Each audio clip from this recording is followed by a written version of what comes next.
Hello everyone, I'm here to talk about an extraordinary book today. I'm talking about The Wild Laughter by Caoilinn Hughes, a deeply ironic title, as this has to be the most heartbreaking book that I've read in an awful long time. This is painful, but beautifully written. Caoilinn Hughes has written an absolutely superb novel. So The Wild Laughter is set in the aftermath of the 2008 crash of the Irish economy.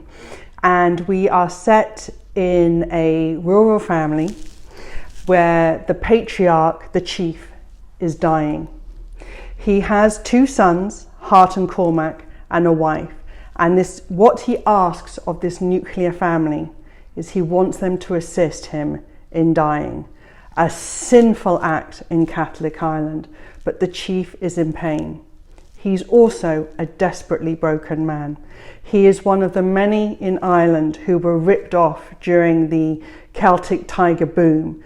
He mortgaged everything on a stupid property investment that was sold to him by a shark-like neighbour, and he lost everything.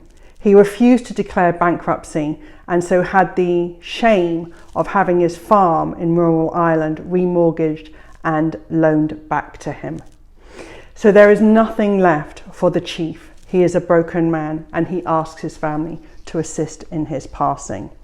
But this is not a happy family. It has been described, The Wild Laughter, as the Cain and Abel of modern Ireland, and it feels like that. Hart and Cormac are two brothers, almost literally at each other's throats. Hart, the younger brother, is extremely loyal to his father and extremely loyal to rural Ireland. Cormac wants absolutely none of it. He wants out. He wants the flashy lights of the big city. He thinks his father is a loser and that he's going to go out and make something of himself and leave this stupid rural Ireland behind. And of course, as the family tries to come together to support the father, what it actually does is break them further apart.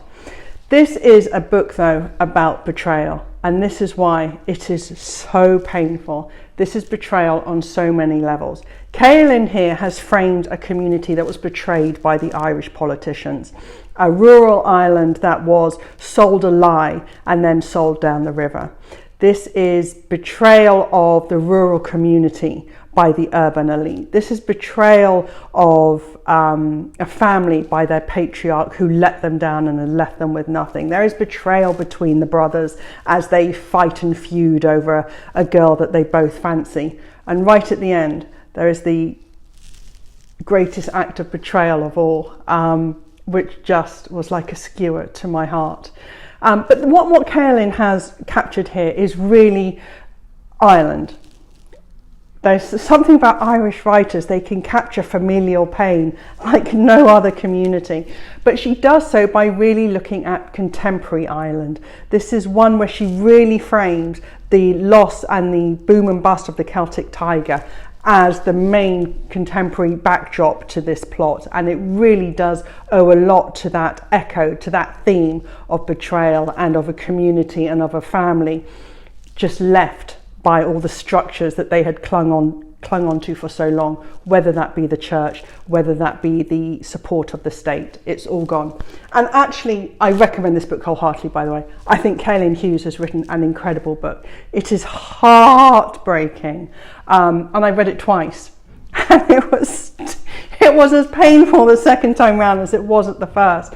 I read it twice because, and I don't often read books twice, especially in quick succession, because Caoilinn, I think, used to be a poet, and her writing and her capturing, her turn of phrase, the way she describes people, like she describes Cormac as flashy as his cufflinks, I think is one phrase which is great. But also the way she captures the chief, the patriarch of the family, as this broken man. It's brilliant. It's brilliant characters and brilliant plot. But I want to read the first couple of lines because, as we all know, we all love a good first couple of lines in a book, don't we? And I think Caoilinn's really sets the tone for The Wild Laughter. So if you entertain me for a bit. This is written from the perspective of Hart, the younger brother. The night the chief died, I lost my father, and the country lost a battle it wouldn't confess to be fighting.